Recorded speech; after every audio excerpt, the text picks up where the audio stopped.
Hello, hello, and welcome back to the Yvonne Nobles podcast, where we celebrate epic achievements around the world, those that are looking to either start their entrepreneurial journey or rocking it out. Today, we are most honored to be joined by Sharon Stewart-Francis. She is a founder of Digital Mentorship Academy, started her online track back in 2010, and while she's certified in email marketing, she's presently focused on organic marketing, looking to combine that with funnels so she can help others spend less time online and have more control of their audience.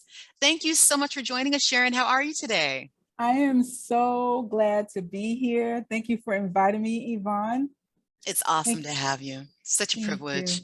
So very curious. This is an icebreaker. We always start by asking our guests, can you tell us something interesting about yourself that most people do not know, a hidden gem? Oh boy. I think, well, a lot of people don't know I sing. A lot of people don't know that I have a CD out. Beautiful. A lot of people don't know that ASCAP pays me every year for somebody using my music. Wow. So I don't even know who this person is, but thank you very much, whoever you are. Right? But yeah, I have 2 CDs that I did. The last CD, I think I've spent more time trying to push out there. So it was on, Apple Music and all of that stuff. I took it down only because I wasn't focusing on that at the moment. I gotcha. And I found that doing the music and working a full-time job didn't mesh. You really just have to do music and that's it. Gotcha. So once I leave here, which is really, really soon, hopefully at the end of this year, I can refocus a little bit on maybe doing some lullabies. That's like a project that I want to do for, because I have an autistic son. He's now 23 and they have trouble sleeping. Right. And so they need something soothing. So I noticed that my voice can put kids to sleep. That's beautiful. So that's a project in the future. Right now, we're focusing on the marketing world right now. And once because you have the marketing world, you can market anything. Absolutely, entrepreneurs wear a lot of hats. And even though you said you started your online trek back in 2010. Very curious, when were you first bitten by the entrepreneurial bug? Like, take us back to the very beginning. What caused you to think, I want to own a business? And then what led to your follow through? Okay, so it started with the music. I wanted to get it out there. So I started to look online. So it was a combination of music and a combination of a shift in my own personal life where I was no longer married. And with our household, we were making over 100K. Got it. But then that got split in 2. Yeah. And so now I was looking for different ways to earn money online.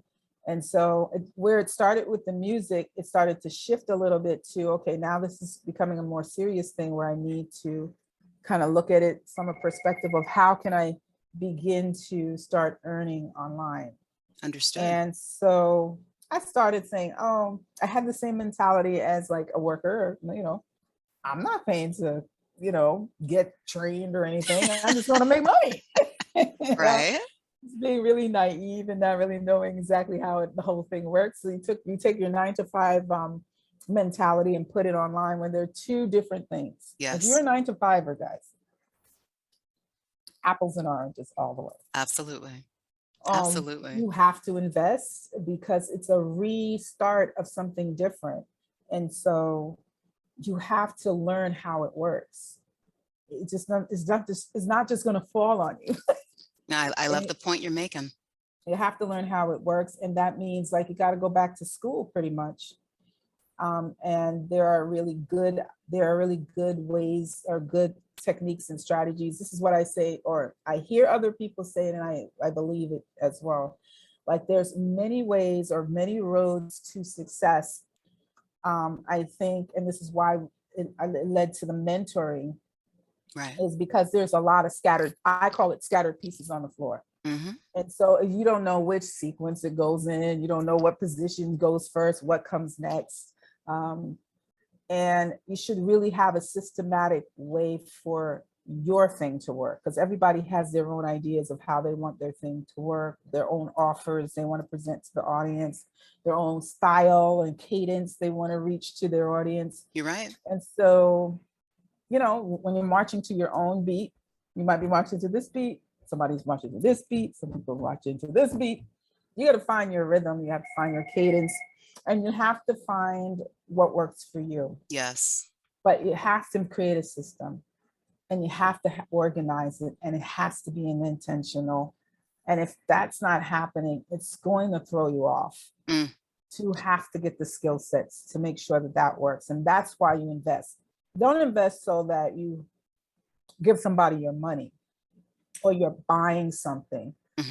You're doing it so that your return comes over and over and over again. And if once you understand that, investing doesn't become a burden thing. But yeah, also have to be careful with that. That's another whole other different story. But you know, you're dropping a ton of gems. We really want to make sure this is resonating with our listeners, because one thing you emphasized was get help.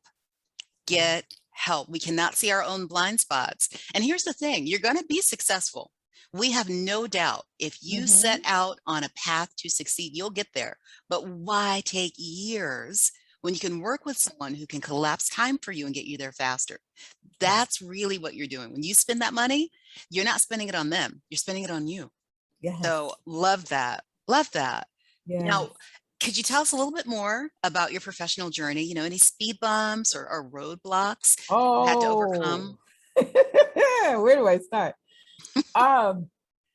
So when I first started, the industry looked a lot different than it does now. People were more willing to jump on board with you with stuff. Right. And so I was with a gang of greenbacks who didn't know what they were doing. And we were just jumping from here and jumping from there. And, you know, they had like penny matrix. Matrix was the thing back in 2010, I would say 2012, like jumping in matrix. And, you know, those things never work because they're supply and demand. They never work, but you thought they would. So it was just these little tactics, these little things to start getting you going, to start earning money. But as I became mature in the space, I realized that systems, strategy, techniques, skill sets, and a shift in what you're good at, and what you believe in, and what is your synergy, what you like to do naturally, becomes more important. And then to find someone who can take you there quicker, like you said, like with the mentorship, is really important. Right now, we're focusing on mindset, life, and trauma coaches. We saw a gap in the way they market. We understand a lot of them don't feel like they're worthy or something. They feel like imposters or self-doubt themselves, maybe because they just got certified. Very or prevalent. they don't feel like they have enough to deliver to their clients. And so what we do is we just a gap filler. We fill in the gaps, make sure that they know that they can charge premium for what they do. And that all they need is to create an offer. It doesn't have to be burdensome. A lot of people feel like offers have to be a whole bunch of stuff. It could be just one thing. Simple. Yeah. Make it simple. Make it super simple. Keep it super simple, they say, KISS. Because you don't want to overwhelm. If you are overwhelmed, then you're going to pass that on to your audience. Absolutely. So you don't want to feel overwhelmed and disjointed, because that's gonna permeate from you onto your audience. You want to feel confident and sure. And the best thing to do, and what I see shifting in the market right now, even for high ticket people, because that used to be the thing for even last year, even coming into this year. But what I'm noticing that people are doing more of an ascension rather than going straight for the big bucks, because they're realizing that first of all, we're in a recession or get going there, and a lot of people don't have that capital to just throw around, but they might have enough to get started and maybe ascend with you as you help them grow and start earning their own living, earning their own capital, so they can reinvest with you, someone they trust, someone you got wins for, someone that you know that you have a relationship with. And so I see a lot of the online marketers shifting down to an ascension where they'll have like a, not maybe a low ticket, but not a 10K. Not everyone is doing that, as some Mhm. people just have the high ticket, but that's like, I guess, a different bracket. And I'm not saying you can't do that, but I do see some shifting down. And I think that that's okay too. Awesome. Yeah, is very valid. There's a variety of strategies. And one point that you made that was essential, entrepreneurs have to be flexible.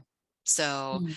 times shift, circumstances shift, meet your clients where they are. And so Mhm. there's a great strategy there that perhaps you have an additional layer up or layer down offer.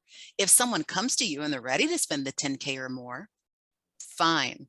But you Right. definitely want to qualify and make Mhm. sure that you're right fitting any candidate, because Right. you got to let your light shine. And I think it's beautiful that you all are really working towards helping people understand their offer, like what they are bringing into the world. Yeah. Until you tap into that, you're going to be limited. But once you unleash that, man, that's where the magic Yeah. happens. That's great. And the offer doesn't have to be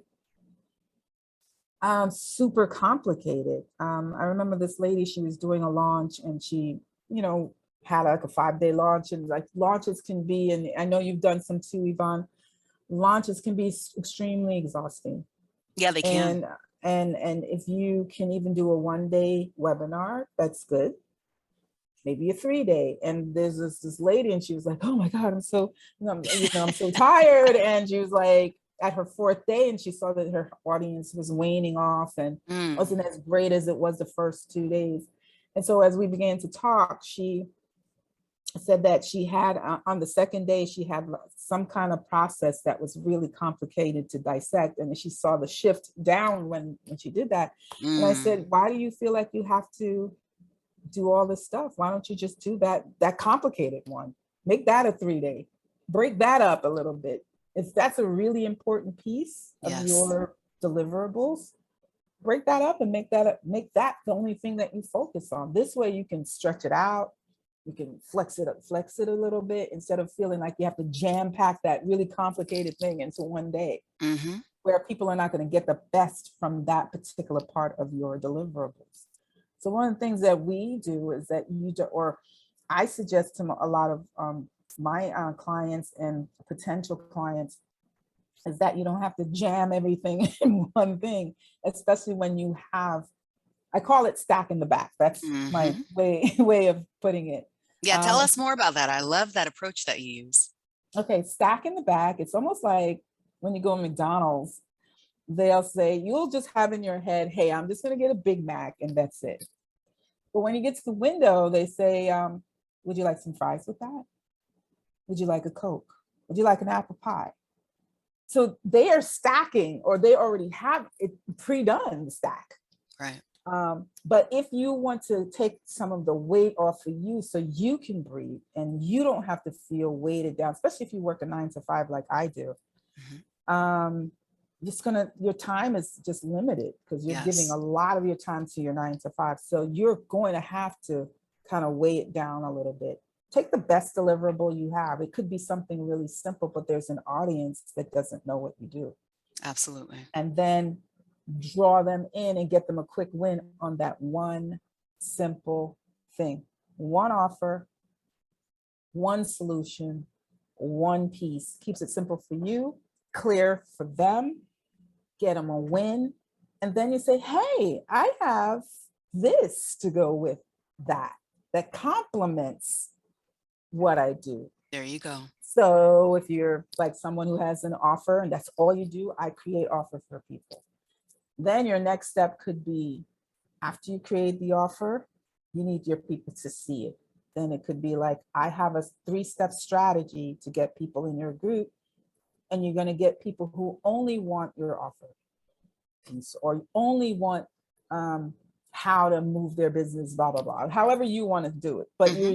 that's the next step. So if you think of your business in terms of steps, rather than I got to jam all these things in the people's face, then it makes you, be able to breathe a little bit. And No, then that's you can, awesome. And you can have consistent money come into you because it's not a lot of pressure on you. And so your deliverables match your cost. I don't believe in overselling your stuff. And then when people come into your stuff, they're overselling your deliverables, although they may work. And then when the people come in, you can't deliver it the way it doesn't match the money. Yeah. That has happened to me recently, by the Oh, way, wow. guys. It's a terrible experience. 20K in deliverables were terrible. Mm, And that was a lot of money. And it's I a big wanted, investment. and I could have bought a house with that. I mean, come on. So note to self, everyone. You want Mhm. to make sure you under promise, over deliver, because that way you have a customer for life. It's not about the first Yvonne, point of stop it contact. for It's real. not the first sale. That's irrelevant. You need this Yeah, person to be a raving fan for life. raving fan for life. And Sharon, I love that you're emphasizing too, a confused mind never buys. So Yes. if you overwhelm your audience, they will not pull out the credit card. No. Just keep it simple. And the Keep it energetics you simple. described too, when you feel good, they're going to tap into that and they're going to Yes. trust you. And, Mhm. like you said, those 5-day, 10-day launches, God bless them. I admire people who try, but I'm a big fan of the micro webinar. Come into my Yes. world for 30 minutes. Let me get you a quick win and let's get you winning time after time. But, again, you have to find the beat of your drum.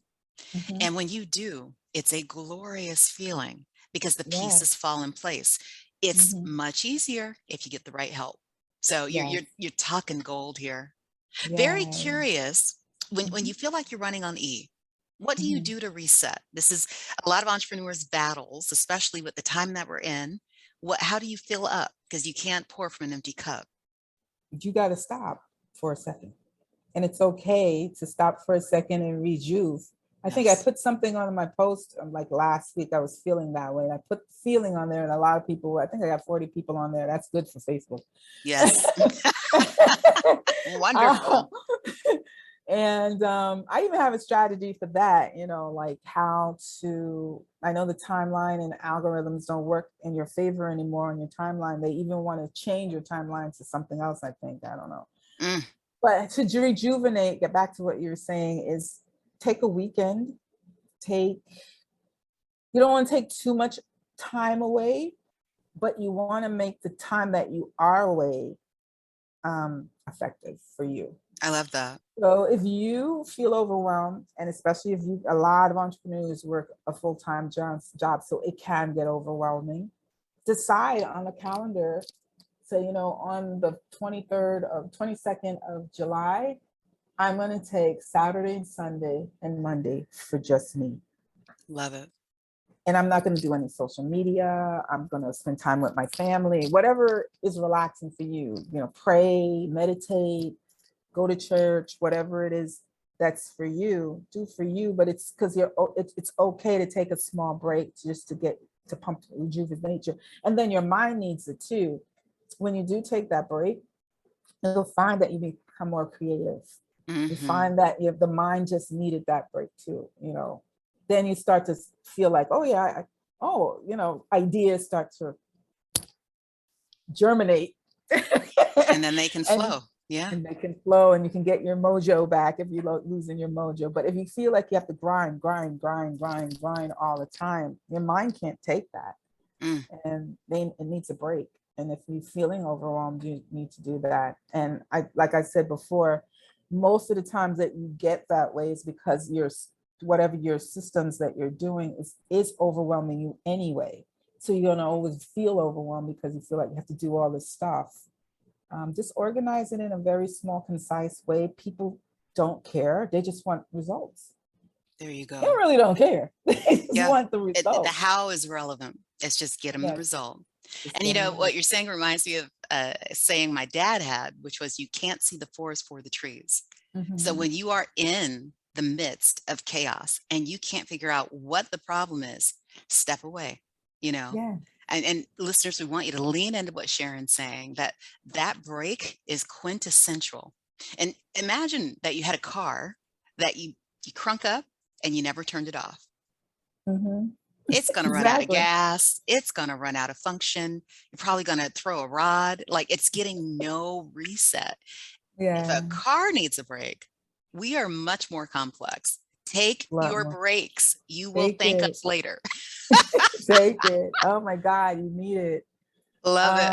Love And it. you don't want to chain yourself to social media. That's why you, like, if you feel like you're chained to social media, like you can't take a break because if I take a break, I might lose my audience and how this, you have to, you have to consider, like I said, doing something that matches your speed and what you need to do. Good point. I know money loves speed, and you don't want to make it too slow that you're, taking your time. But like I said, if you chunk it down so that you can manage it, and it's manageable to you, then you could do the speed because you know that, okay, I only got like 3 hours or 2 hours a day I can put into this. What can I deliver that's really good, that people will just love, Mm-hmm. my audience would just feel great about, that I can do in 3 hours every day, or 3 hours 3 times a week, or Mm-hmm. however that looks like for you, so that you're not overwhelmed. And you're, if you're doing group coaching rather than one-on-one, maybe you should consider group coaching than one-on-one, and leave the one-on-ones for your higher ticket, There you go. people, for the people that because the higher you go, the less people. So maybe you have 3 or 4, that you can do one-on-ones with. And you can limit it too. You can say, hey, I can only do 3. There you go. So my And thing is cut off. cut it off. Yeah. Well, you know what you were saying earlier. I'm going to go back to the beginning of our conversation about that 9 to 5 mentality can sometimes roll into entrepreneurship. So you're Mm-hmm. thinking you're exchanging time for dollars, but Mm-hmm. business hack 101, you are in control. So Yeah, please restructure your life, your schedule. So you actually put break time on the calendar and then you can mm-hmm. maximize the time that you're serving your clients. Yeah, really good Exactly. point. Love that. So, I think oh, what were you going to say? I think just getting the right people in a group, which is, I think a lot of people just have people in a group. And Mm, I've been examining that a lot, looking it's at a that a lot. big, big And issue. how we even invite people to a group is kind of like, I was just talking to my partner and I said, I don't like the way I invite people to groups. I just Mm, don't like it. And if you don't like something that you're doing, that's another good tip. If you don't like something that you're doing that you learn and you like saying, I don't like it, doesn't feel right to me, don't be afraid to use your own ideas. there you go. Because I've heard my own ideas from other people and I said, dang, I had that idea 2 years ago. Isn't that funny? Yeah. So don't be afraid to shake the pot and do something different, because that's how the new ideas get started. Someone says they don't like it. Steve Jobs was like, something, I like all these little gadgets, but there's a better way to do it. Right. And he used what already was out there and created something for a specific market. He was very specific when he made the iPhone. Yes. He wanted creative. His was creative. He wanted artists. He wanted to be super exclusive. And He we're going to he had pause here for just a moment. okay. Yeah, hold on, dear.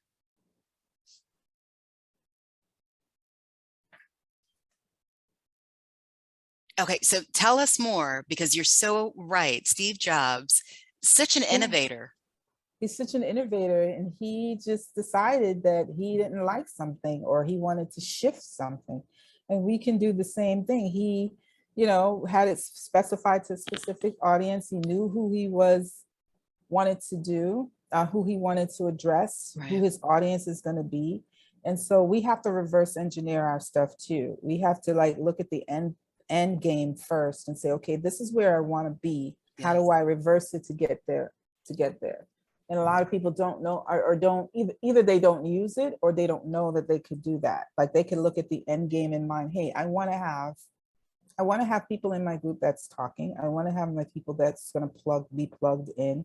Hmm. How do I reverse engineer to get those people talking in my group without really inviting them the same way everyone else is? Like Mm. just clicking the invitation button, and just whoever lands there lands. And then you're talking to people who are not really talking back to you because they don't even know why they're there.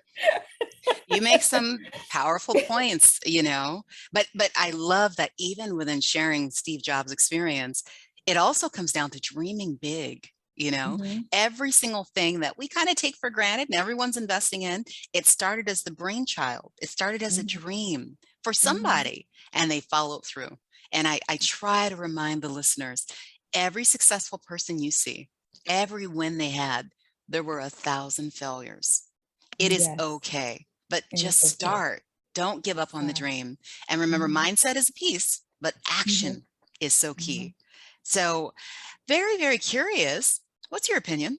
Do you think you choose your calling, or does your calling choose you, and why? Um, do you choose your calling or does the calling choose you? I think there's a combination of both. Love that. Um, you can feel like, all right, so all these years when I was growing up with the brush in my hand, singing in the mirror, this is what my life looked like. I'm going to be on stage, I'm going to be singing in front of thousands of people. But as I got older, I felt like it wasn't, although I love singing and everything, I never got to a point. Yes, come in. I never got to a point where where I was completely comfortable on stage, where I could see some people, they're just like totally comfortable, or they feel driven to be on stage. I felt like I'm more studio and creative. And I Mm, realized that that's where my thing is. Like when I was in the studio creating the music and writing the music, I felt so energized doing that. And then when the project was completed and I had to sing it, didn't feel the same. mm, And so I would probably do it a little bit different, where I would create the music, do it. That's why lullabies would work because I don't need to be on stage there you to do a go. lullaby, There you to do go. lullabies and make. So it called me. I felt singing called me. People would say, "Yeah, you have a message or whatever," but not in the way that I thought. I think that you begin to be creative and say, "Hey, yeah, I'm selecting this too." And I pray and I ask God, "Do you think this is a good thing?" Like David would ask. There you go. David didn't know he was going to be king. Yep. He thought he was probably going to be shepherd all his life. Good point. So sometimes you are called to a specific thing, but it gets tweaked along the way. And I think God is the creator, if you believe God. And some people say universe, but there's a creation story. Hmm. And that's in us too. The creator created creators. And all you Lovely. need to do is to tap into that. Yeah. Isn't it amazing how much of a resistance there is where people are running the Yes. other way? And eventually it's going to catch up with you. So the sooner you Mhm. embrace it and you start We're perfecting all here that, for a purpose. there you go. There you go. So Not a single one of us is here just, we're here by design and we're here to do something. amazing. Amazing. Well, Sharon, speaking of design and purpose, what are you working on? What new projects of yours should we be on the watch for? So we're actually, like I said, my partner and I, Tony, um, we're actually working with mindset, trauma coaches, organic systems. We're Hmm. doing that so that sales are readily coming to them and they don't feel like an imposter or they're charging beneath what they're worth. We're doing that. But a brainchild, and I was sharing it with my partner, um, that I want to do is create quiz funnels that really go into your group and that I'm going to show them how they're going to get raving fans by giving a piece of their deliverables to them so that their audience or their potential buyers will see them as someone that they want to work with, Awesome. because I think what's happening in the industry today. I'm a economist by degree. I never really did anything. I went and I got my degree in economy, but I do economics. But economics us economists do is they watch trends a lot Hmm. so that they can evaluate it and stuff like that. So I do it on a small scale. I don't do it with all the numbers and statistics and all of that. Although I could do it like that. But I watch a trend on social media, and what I'm seeing now is that a lot of people have what they call the croc brain, the brain that says, whoa, wait a minute, this, you have to bring it down a level, right? A lot Hmm. of people are not trusting like they were in 2012. True. They are skeptical, they've been burnt, they have their walls up. As soon as you get in the DMs, they're on guard. Very much so. So how do you get the croc brain down? Using your timeline, using every bit of the real estate or funnel on your page. Everything has one message, like I said, one piece of whatever you're doing. And then you get that community of people off of your Facebook timeline into your group. Beautiful. So that you're not just, when you go live or whatever you do, your deliverables is their step two. Your group is your step two. Your step one is on your page. Your step two is in your group. Brilliant. Because I think people love steps. They love, like, okay, this is step one. I think the mind just likes sequence. That's how the military is built. Yeah, you're going back to that simplicity we spoke about earlier. Yeah. It So runs through everything. Yeah. So if you do one is I've created this thing on my page that's going to get people to see me as doing this one specific, unique thing. Yes. And then you're going to gather those people and say, do you want this thing? And then get them into your group and say, here's step two. Step two is now you're going to move. Love it. Move this thing so that you start to get wins. Because people are sick and tired of coaches saying, I'm going to do this, and they're not doing it. They're not delivering. You're right. The reminder there is, guys and ladies, listen, there's a lot of people making false promises. So you do want to do your due diligence, but don't lose faith in the fact that there are people delivering miracles. You just want to make sure you vet and go through the process before you invest. Yeah. And this is a way to vet for you, vet for them. Right. Because you're not charging anything. Right. And they're seeing you as you're building your authority, you're building your thing. And then by the time they're finished, I call this a really good nurturing process, because Beautiful. people are not nurturing. They're just going for the gusto, going for the bang, get out your wallet, hard sell. Yeah. And unfortunately, it could be the reverse recession syndrome, because people are thinking, I got to get the money now. But what you're saying, and what I've seen and experienced, is give it away for free. Because first of all, implementation is difficult. When you have the value, people are going to come and seek your assistance. But if you hold everything tight and you keep it secret and you try to do little drip campaigns, well, now people are going to be limited in their know, like, trust. So the authority building that you're talking about, that nurturing, wow, it's everything. Everything. It's everything. Give one of your deliverables, just give it away. What people want really is the mentorship to getting the thing right and shaping it out right. Yep. You might have a back office or training portal of deliverables, but a lot of people don't have time to go to all the details. So if you can jump on like a mentorship call and get them there faster, they're all with that. There you go. And so if you create something that's going to get them that win, even if it is just getting the right people in their group and getting an audience of a fan base that's going to listen to them, that's really deep and really cool that you could do something like that for someone. And then if you're saying, okay, guys, the next step is this, but this now it's going to cost a little bit, because now this is my time. Now this is my real time. You've already proven yourself, so and there's no risk. Yeah, there's no risk. And so Love they it. feel like, okay, this person is authentic, this person is real, they really want to help me. And so you're creating this nurturing thing through email, through your group and your community. Because to me, community is, because community, when you go to church or any kind of function, you're not just sitting down with somebody in front of you and you're just looking at them like this. So if you have a community online that's where they're just taking a seat in your group and they're not saying anything, then it's not really, to me, it's not really a Yeah, community. it's It's about just the people connection.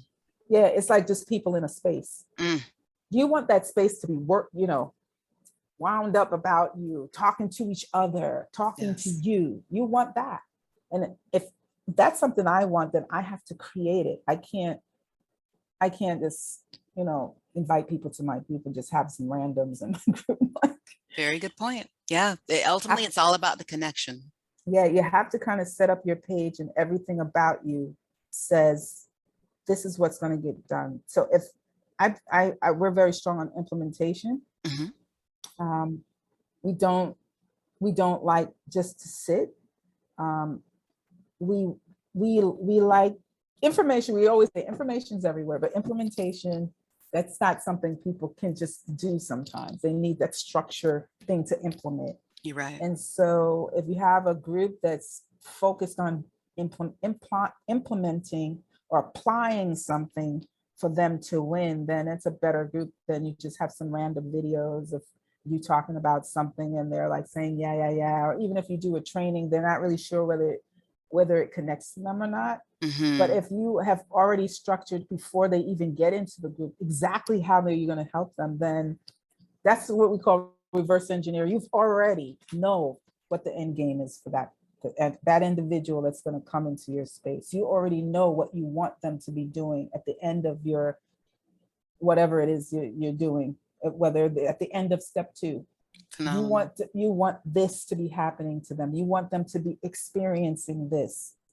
My group question is going to be totally different than anybody's group question. I've looked at group questions and they all say the same. How much money are you making now? What problems do you have that you haven't? I'm not, Yeah, I'm laughing because I'm in the process of revamping mine as well. And you're right. and You do have to have a I unique don't spin. You want to want any of that. qualify. There you go. It's self-select almost. Like, yeah, Mm, I just want to be here. mm, Because if they're saying, I just want to be here, then when they get there and you have something already set for them to do, they're going to do it because they already want to be there. there you go. If they don't want to be there, you're inviting them and say, you're a good fit for my group and da da da da. And they say, okay. And then you ask the question, they're like, same question. Don't want to answer. It sounds like, Sharon, what you're saying is the flame is burning, keep it alive. Don't let that flame go out. Yeah. And like you said, you have to have a plan. You have to have these steps already in place. That's brilliant. Very Yeah, brilliant. even up to even everything that you do is intentional, and it's intentional for the person to be nurtured by you. Yes. So the questions outside of the group, I don't think, and me and my partner differ in this area, but it's okay because we have two different minds. Hmm. But I feel like I told him that I think that we should be self-selecting.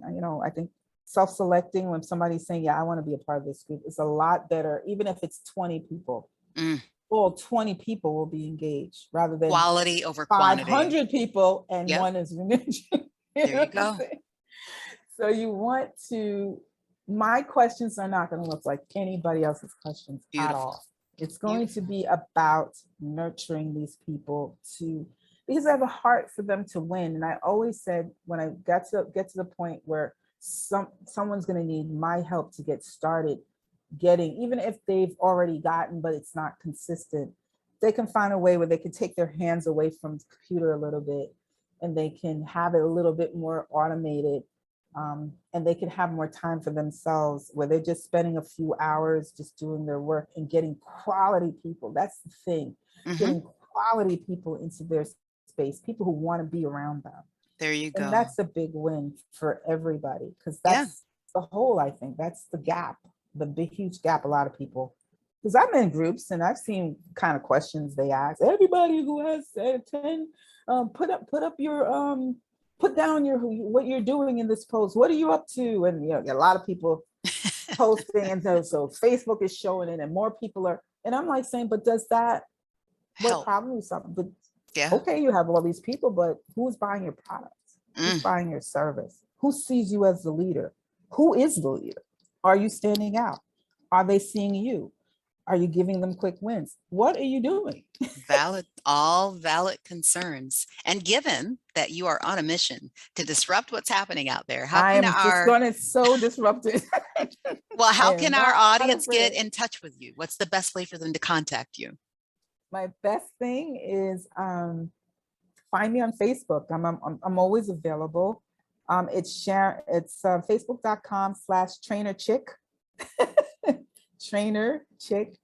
Yeah, you know, reach out, add me as a friend. I am presently moving my Facebook page to do the thing that I want it to do.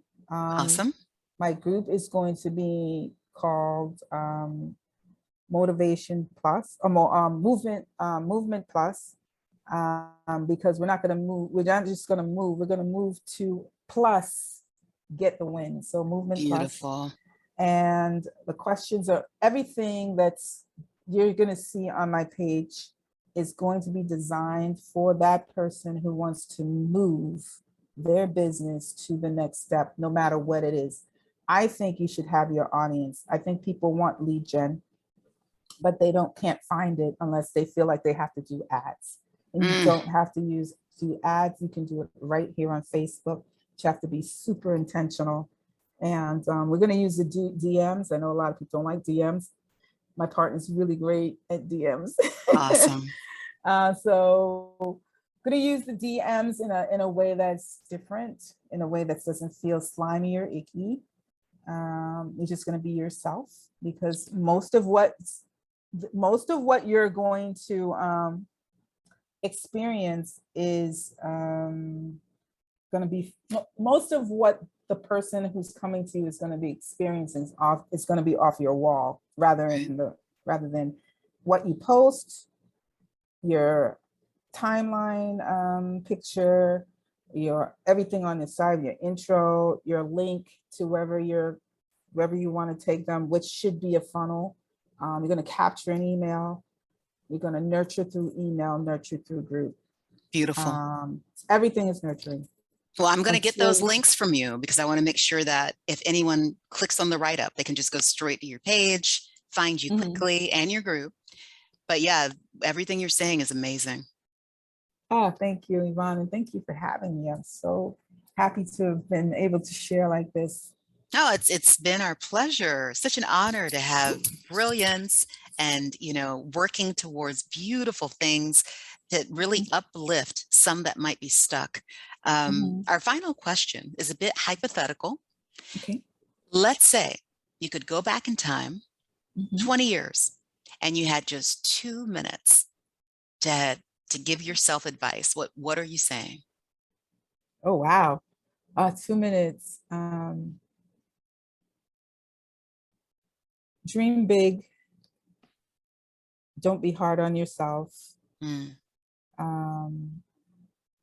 Every idea that you have in your mind is optimal, is good, I'm looking for the right word. Every idea in your mind is valid. Every single one. And don't be afraid to explore those ideas, because it all starts with an idea. Every success story starts with an idea. Love it. Love it. And the real intent of that question, it's a parting gift. It's what we want to take with you so that 20 years from now, you're still saying that to yourself. Go out, live big. And as you said, dream big, because anything you put your mind to is achievable. You just got to believe. But we are so trust God. that is intrinsic. Absolutely. But again, we are so grateful to have had you today. Want to remind our listeners, please let your light shine. Don't hide. Stand out. Own your voice. And are there any parting words that you have for our audience today, Sharon? Yeah, so don't be afraid of your own shine. Some of us have been bullied. Some of us have been beat down. Some of us have been told no, and some of us have been told that you can't do it. And I want you to shine through all of those, break through all of those barriers, those words that bring you down, and affirm yourself every single day. Just affirm yourself. I can do it. I'm me. I'm great. I'm whatever you need to say. I have like this whole thing with the mind that when we first come into our back office, that's the first thing we tackle is your mind. It's the Awesome. first thing before you even go to any work. It's your mind, because if your mind is not right and tight, you're never going to get there. Mm, love it. Love it. Well, thank you so much for coming through today. Wishing you nothing but limitless success and your Thank journey you. ahead. And we want to remind all of you, please value each day, live it to the max. And we look forward to seeing you next time. Bye. Thanks so much for watching. Be sure to share this video and like, comment, and subscribe. You can find us on Instagram, Facebook, and Twitter at NewYouWow. Until next time, stand tall in your power and remember, your belief in yourself is your superpower.